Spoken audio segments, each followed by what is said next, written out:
A year away, but Formula One returns to play in Mexico City, as the Mexico Grand Prix is back on the calendar for 2021, and it couldn't be back at a bigger moment. A 12-point lead for Max Verstappen in the Drivers' Championship over Lewis Hamilton means that the Red Bull driver can tighten his grip on the Drivers' Championship crown if he can get the all-important victory this weekend. Red Bull haven't given up on reigning in Mercedes. The battle for third in the Constructors couldn't be closer as well between Ferrari and McLaren. There's a whole lot to get into, so we here at GPFans, as always before a racing weekend, bring you 5 things to watch out for as we head back to Mexico this weekend. Before we go any further, just hit the subscribe button down below to stay up to date with everything that we do here at the channel for these 5 important final races of the 2021 season. But now, here's what's to keep your eye on in Mexico this weekend.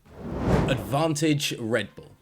Mercedes and Hamilton may have been victorious on the last visit to Mexico in 2019, but make no mistake about it, the Autodromo Hermanos Rodriguez is a circuit that plays heavily into the hands of Red Bull.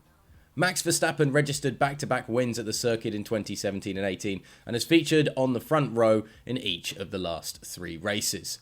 With Mercedes struggling for reliability with its power units, and we've got more on that coming up in just a moment, the Mexican Grand Prix is a chance for Red Bull to further close the gap in the Constructors' fight and for Verstappen to tighten his grip on the driver's crown.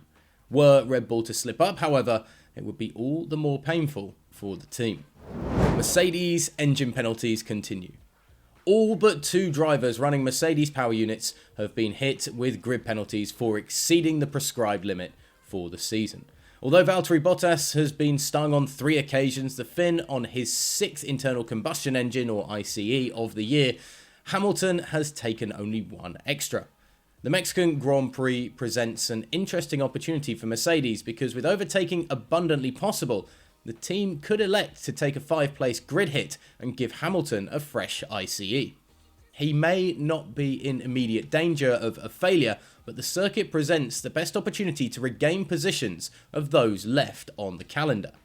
Handing Red Bull a larger advantage at this particular stage, however, may be a risk, but it's less of a risk than at Brazil or Abu Dhabi, and the unknown circuits, of course, of Saudi Arabia and Qatar.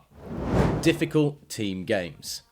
At a driver's home race, quite often their performance jumps up a level or 2, with the roar of the crowd pushing them on to new heights inside their car. But for Red Bull, this could present somewhat of an unwanted issue this weekend.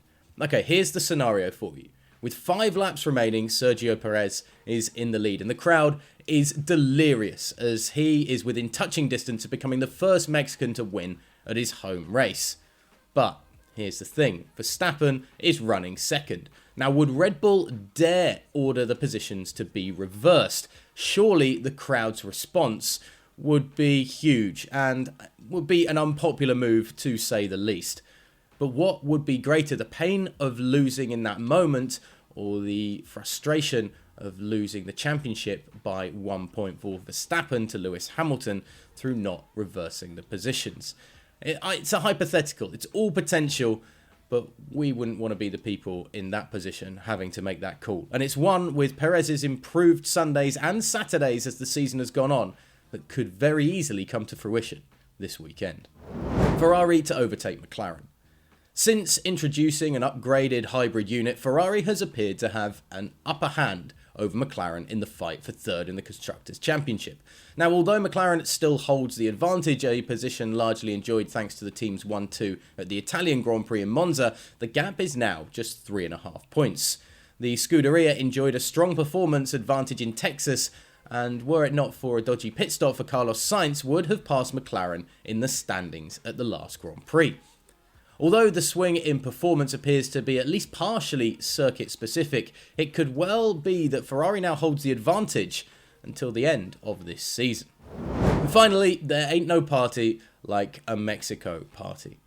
When the Mexican Grand Prix rejoined the calendar, it redefined the word party as the baseball stadium, converted for F1 use, became reminiscent of a nightclub after the checkered flag fell.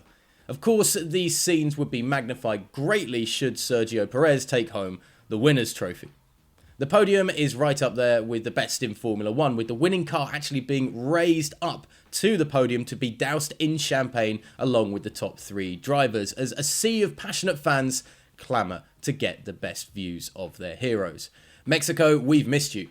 Welcome back to the Formula 1 fold. Now, of course, we want to hear what you have to say on this weekend's Mexico Grand Prix coming up. Is there no party like a Mexico Grand Prix party? What happens with Max Verstappen and Red Bull this weekend? Do they have the big advantage everybody thinks they do? Will Mercedes take that power unit hit with Lewis Hamilton at a circuit where you can overtake and work your way back through the field? And who has the advantage, Ferrari or McLaren, in the battle for third place? So many unanswered questions, so many answers. We want to hear from you in the comments section below. Get onto @GPFans Global on Twitter and Instagram to follow all of the action step by step with us, and of course on the website as well. And hit the subscribe button down below to stay up to date with everything we do here at the channel.